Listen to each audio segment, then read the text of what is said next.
Ladies and gentlemen, we might have one of the most amazing super fights possible right now.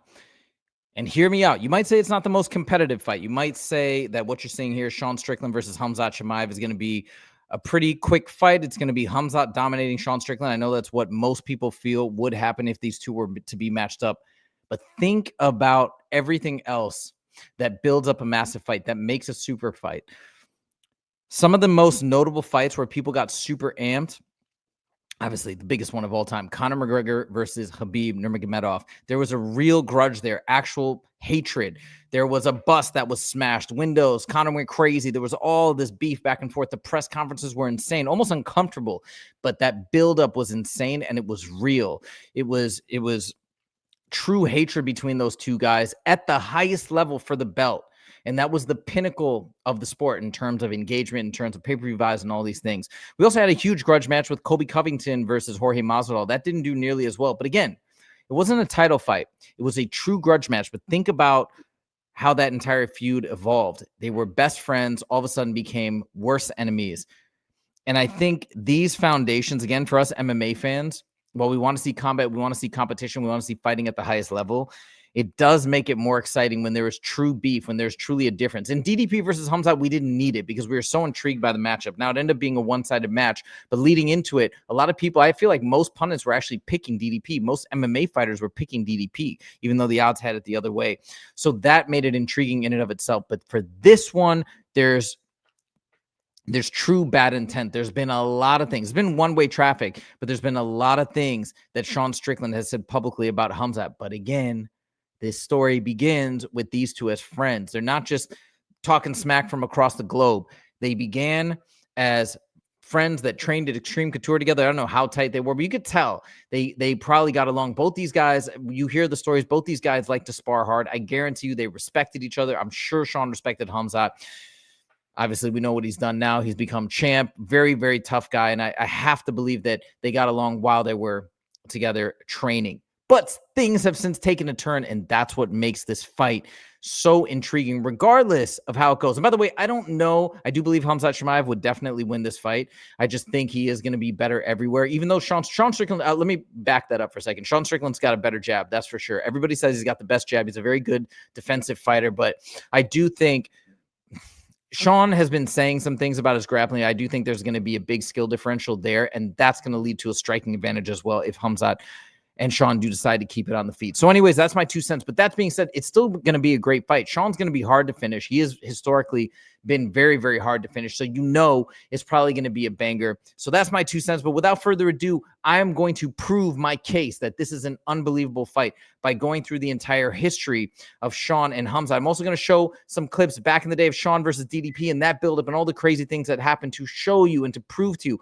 that when there's real vitriol and real anger on the line, yo, this is going to get crazy. The pressers are going to be amazing. The buildup's going to be incredible. The stare down's going to be amazing. I think it's going to make the fight amazing too. I want to see Khamzat fight anybody because even if he steamrolls Sean Strickland, that's going to be wild. Think how exciting the Robert Whittaker fight was when Khamzat steamrolled him. It was exciting when he steamrolled Kevin Holland, Li Jingliang. The list goes on. So regardless, if Khamzat's in there, I think it's going to be a banger no matter what. So anyways, without further ado, let's get into the mix. So starting off back at the beginning, this is when they were training at Extreme Couture. It seemed like everything was good. And Sean Strickland even says some kind words to Khamzat. Check it out. Be nice. No. Did you spar him? No, he gets a little bit. He gets a little bit. A little bit, yeah. Be nice. Khamzat, understand you're better than most. You're better than everybody. So just don't hurt people. So again, sharing some kind words. He's since talked about it and said, well, the reason why I said it is because he's hurting fighters that are lower down than him and stuff like that. And I can see that because I can see that Khamzat has got that insane competitive drive. We've heard stories of him overtraining. So it may have been fair, but it's just a funny thing to come from Sean Strickland, who's beaten up all these guys who aren't even professional fighters and are just YouTubers. And he does it routinely and he doesn't take it easy on them. So it's just such a funny beginning. But I have to believe that these guys were friends. These guys were trained together. They probably liked each other back at this time. Then we move on. And this is when it starts to get rough. At this point, this is, I guess, Khamzat started talking about Sean Strickland and the time that when they trained together and they sparred together. And I do think this was probably not a great move. I have to imagine, just from knowing Khamzat's personality, he's probably just speaking and didn't realize. And then in retrospect, he's like, I probably shouldn't say that. That's my guess. But, you know, we hear the fighter etiquette. You're not supposed to talk about training and sparring. And I think that makes sense, because if you've ever sparred before, you're not trying to hurt the person. You're not trying to win. You're trying to learn. So it doesn't really, it's kind of not a cool move to talk about things that go down in training. That being said, he did it. It is what it is. And you can hear here what he says. He says, I tapped Sean many times. And this, I think, is where the tides turned. I think this is what bruised Sean's ego. And I think Sean can be kind of sensitive, to be honest. And that's, I'm not saying that as an insult. You're going to kind of see when we go through more clips that this is probably the case. But I think a lot of fighters are probably sensitive people. I'm a sensitive person. Like, it is what it is. But I think this especially aggravated him when Khamzat had this to say. I saw you and Sean had an interaction in the gym, and he was like, hey, take it easy. You kill everybody. Did you roll with Sean? Did you spar? We spar with him. We did train with that guy, and also, I don't know, we've been good when we been in the gym. But when I go back to Sweden, he started to tweet and do some things, you know. Like, he gets a little crazy. Yeah, he didn't like when I said I tap him out, you know. So did you tap him out? Yeah, many times, bro. So. What did you get him with? Chokes, different things, you know. But he's good. His strength good. But he's a good fighter, you know. So, but he's a tough guy, tough dude, man. So, but I said the things everyone see in the gym, you know. So ask his coach. So I think in his defense, he was just being like, hey, well, everybody saw it. I didn't think it was a big secret, I suppose. But I have heard many times that this is kind of against the etiquette of fighters, and not just in the UFC, but probably in boxing, I imagine, combat sports, period. So it is what it is. But this kicked it off. And obviously, Sean really took it personally, because he was never said anything negative about Khamzat. And then he goes completely off the deep end. And here's the rant where he goes. I mean, it's not even that he says a little bit. Like, he finds everything negative he could potentially. I mean, he's obviously like manufacturing stuff too, but he thinks of everything negative to go to Khamzat. Personal, really, like, it's crazy. He's called him a terrorist. Like, this must have aggravated him to such an extent that he decided to fire off. So here it is. Check it out. I know the Chechen horse Chimaev. Hey, we need to talk about this. One more thing before we get out of here. We need to talk about Mr. Chimaev. All right, let's talk about this fucking guy. I keep hearing Chimaev this, Chimaev this, Chimaev that, but what does the history and facts say about Chimaev? And you guys are media, you should know this. Chimaev fled Chechnya with his family because, you know, an oppressive warlord dictator that killed people indiscriminately. No hate on him. It's your country. He goes back to Chechnya, you know, he goes back to Chechnya because somebody wants to buy him a G-Wagon, and he's like, oh, hey, I'll be that whore. I'll do it. I'll fucking bend the knee for you, man. I like G-Wagons. And then what happens? The leash gets way too tight. And you know what? I think the U.S. government kind of recommends, like, looks at him like a terrorist now. Why? Because people get murdered all the time in Chechnya, and they completely violate human rights. So now Chimaev's scared of shit. Oh, man, dude, I want to be I didn't want to go full tip. Now he fucking flees to like somewhere in the sand pit. And now he's hiding out in the sand pit. And now what does he do? Chimaev, what does he do? He has a Bitcoin scam, and he scams all his fans. And let me tell you guys something. I had the same Bitcoin scam offered to me. It was like 200,000. And I was like, fuck you, dude. I'm not going to scam my fans. I don't need money that bad. But that's what Chimaev did. So, yeah, Chimaev, you can fight. You can fight. You know, you got a beard. But let history record it as you, sir, are a whore. You fled a country. You went back and you got buddy with a dictator, and you fled again. Doesn't matter how good of a fighter you are and will always be a fucking whore. That's a good one, right? Clip that. Send, post. Okay. So obviously I'm sure he's just kind of like making up this narrative, and you're going to hear in other clips, like when he talks about Khamzat, he just kind of goes off on all these tangents and is just making tons of assumptions that are mostly probably made up. But it is I mean, he's getting deep. He's going hard on him. It's kind of, it's got shades of Conor. When Conor was attacking Dagestan and Khabib's homeland, he's doing the same thing, and it's going to rile people up. I think eventually there's going to come a point where it's going to rile Khamzat up, and he's going to actually probably fire back. And the thing is, the interesting thing here is actually, I think Khamzat can probably easily get under Sean Strickland's skin, which means it's going to go back and forth, back and forth.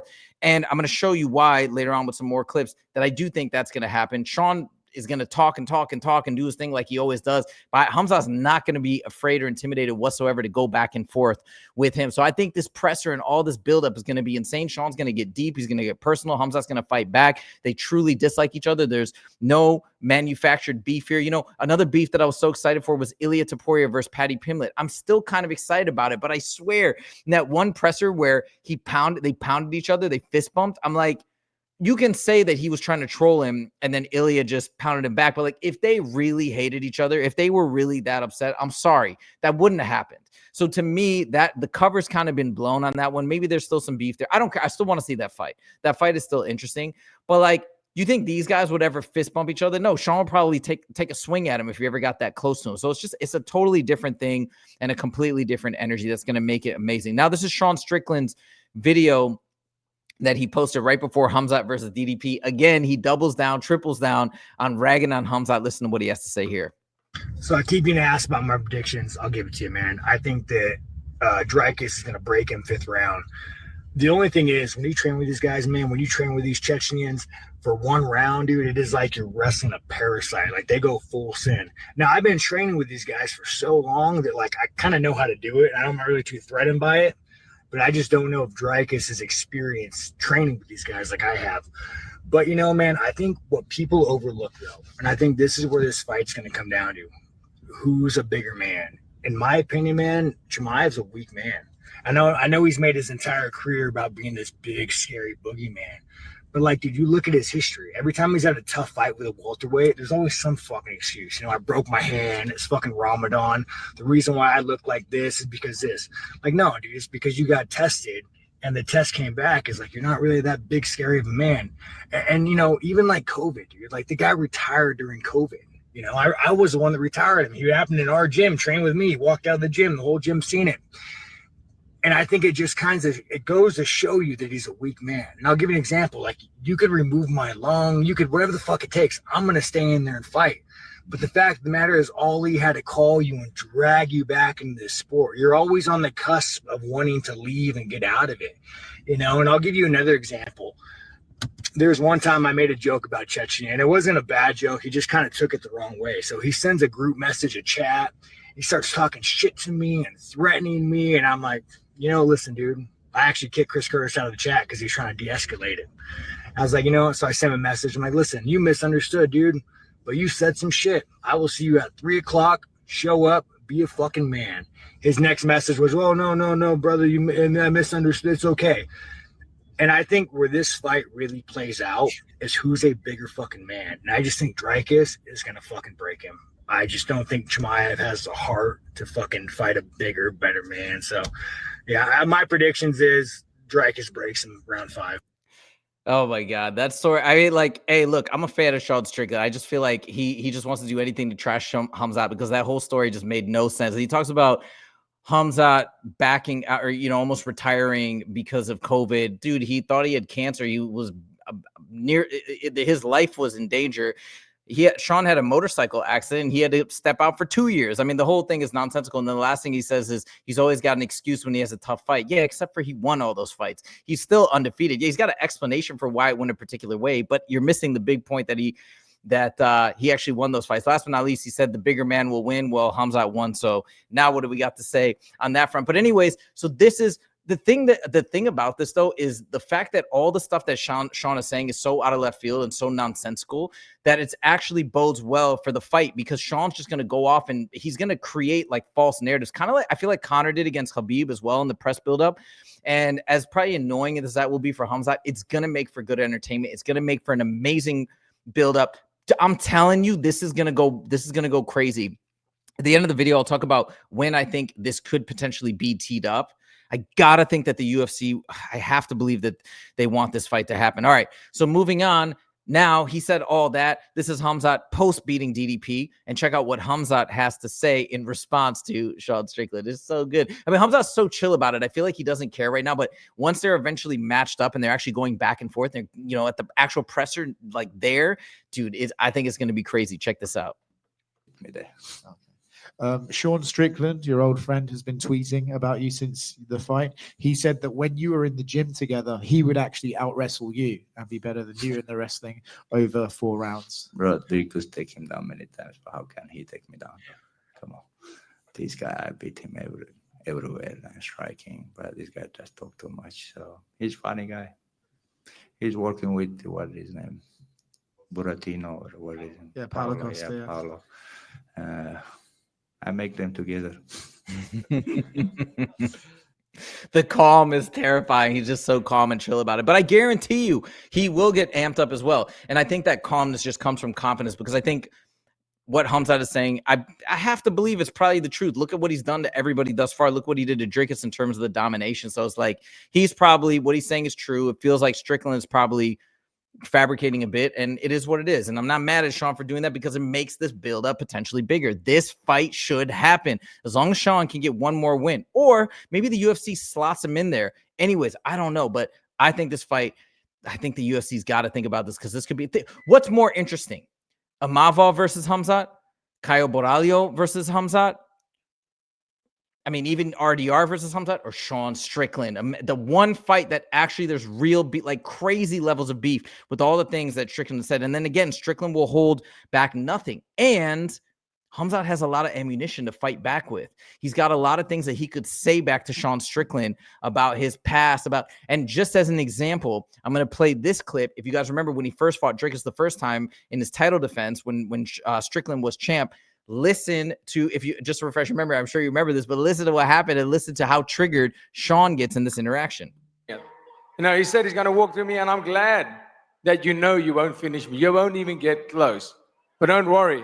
There won't be enough. I don't got time to worry for you about finishing you. about Your coach will finish you in the back like you're fucking used to. Don't worry about that.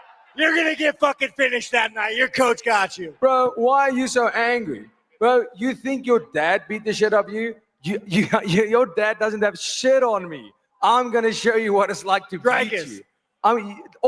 Every childhood memory you have is going to come back when I'm in there with you.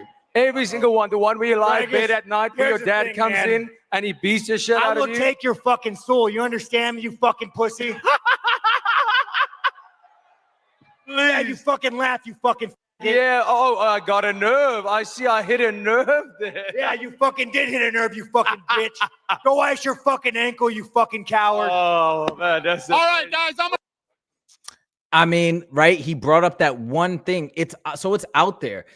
Obviously, there's these things that can trigger Sean to go ballistic. And so Khamzat's going to eventually pull that out. I think he's even tweeted something about his past and his childhood and the trauma that he endured. And I'm not trying to make light of the trauma by any means. Like, that sucks that he went through that. It's horrible. He's talked about it many times. I'm not going to get into it. But like, my point is, if you're, don't throw stones if you live in a glass house, right? That's the expression. And that's what Strickland has been doing. Khamzat has not been responding. He's relentless with the negativity. So it's going to probably come back. And all I'm saying is, from the fight standpoint, from the fan perspective, this is going to be electric during the buildup. And then if you remember, after this, I can't show the clip. It wouldn't allow me to play. But after this, they were at a UFC event. And the audience, they put DDP like 2 rows behind Sean. Sean jumps back and starts beating him up. I think Dricus even tried to get a double leg on him because he was above him, whatever, that he got broken up. Nothing really happened. But Sean got a lot of hits in. Literally, from that event, Sean went ballistic and tried to beat up Dricus. Then Sean later texts Dricus or messages him and says, "Please do not bring up anything about my family or my dad again, or I'll literally have to kill you." Something like that. That's supposedly what happened. So they basically agreed to let that slide and not bring it up. Dricus, being the bigger man, he said, "Hey, I'll let it be. I know this can trigger you, but I'll let it be." Dricus went on to eventually beat him in the rematch, and it is what it is. By the way, Dricus' smack talk is amazing. We didn't get any of that with Khamzat because they were very respectful, but like, this was really good. Like, Dricus is lit. I can't wait to see Dricus fight again.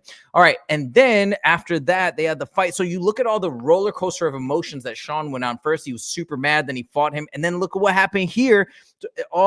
And again, I'm only showing this to show the volatility, which will translate to an incredible build-up and an incredible back and forth. Check this out if you guys don't remember this.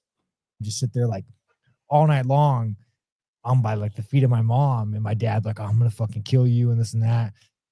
And I'll never forget, like, he would talk about like burning her face with acid. And mind you, I'm in elementary school. I'm in elementary school, right? So like, so that's a lot of responsibility then you feel probably just to like take care of your mom. Oh yeah. No, he'd always tell her that like, if you cheat on me, and she probably was cheating on him, if you cheat on me, I'm gonna like cut you up and put you in a bottle of acid and bury you. So now you fast forward this, like, I don't go to school. I'm up till 3 a.m. I know I couldn't stay awake in school. Like, so like, I remember I was like in second grade, and I kept falling asleep at my desk, and my teacher took my desk away from me, and she made me like stand up. And so I'm like, fuck you, being a little kid. I just went and fell asleep on the ground. And mind you, like, the school system's like, oh, Sean, like, he's just a bad kid. They don't realize I'm up till 3 o'clock in the morning. Like, you know, late. I mean, fuck, dude. It's hard to stay up late and learn. Dude, I remember like laying in bed. Like, I remember I stopped believing in God, man. Like, fucking, like, I had fucking, yeah, it's crazy shit, dude. Crazy shit, man. Yeah. It's okay, man. It's a lot of that sad, dude. I used to be scared at night. Like, I used to stand up. Like, I heard when I was a kid that, like, if you peed around your, like, animals could pee somewhere that other animals wouldn't come. You know what I'm talking about? You know what I'm talking about? Huh? Yeah, man, have you ever heard that? Actually, it's crazy. This is the first time I ever noticed it. Theo started crying too. Did you see that? It's the mirror neurons potentially. Basically, I mean, it's just feeling empathy, right? He's feeling Sean's sadness and he starts crying. Like, I totally get that. Anyway, like I said, I'm not trying to clown Sean whatsoever for having this emotional release. The reason why I'm showing this is to show the potential volatility, the range of emotions that's caused from these negative thoughts or negative memories being brought up. And again, like, I gotta say, if you're relentlessly attacking Khamzat, like, it's gonna come back at you. Like, you have to expect that. So I don't even know why he's doing all this. Like, Khamzat, you know, you have these potential openings to be attacked, but I guess he doesn't care. So it is what it is. But anyways, that's the point that I'm trying to make is, man, there is this capacity for massive emotional swings, which all will just feed into a more exciting buildup. And then we get to another stance. Like, I'm not trying to clown Sean here. I'm just trying to show the range of like emotions and perspectives. They don't always make sense. I think he's even been called a hypocrite for some of his stances, and he just admits, he's like, yeah, you're right, I'm a hypocrite, right? But then you saw him have that emotional kind of breakdown. And then he all of a sudden says this with Michael Bisping. Here's the thing, dude. Like, no, I don't. If you're not poor, you're not allowed to be unhappy. If you're not poor, you're not allowed to be on. Yes. I disagree. No, that means you're just a bitch, dude. Yeah, no. What happens? But you take your unhappiness and you hide that shit and you look in the mirror. Like, go on Google, dude, and you go watch a little black kid in a salt mine, and you're like, no, for sure. There's levels and there's always other perspectives to look at, but money isn't the answer to everything. I do say that money is great because it allows a lot of freedom. It removes a lot of stress, and then you can focus. But if on you're not, the normal if you things could in life. feed and make your mortgage, what is there anything to be sad?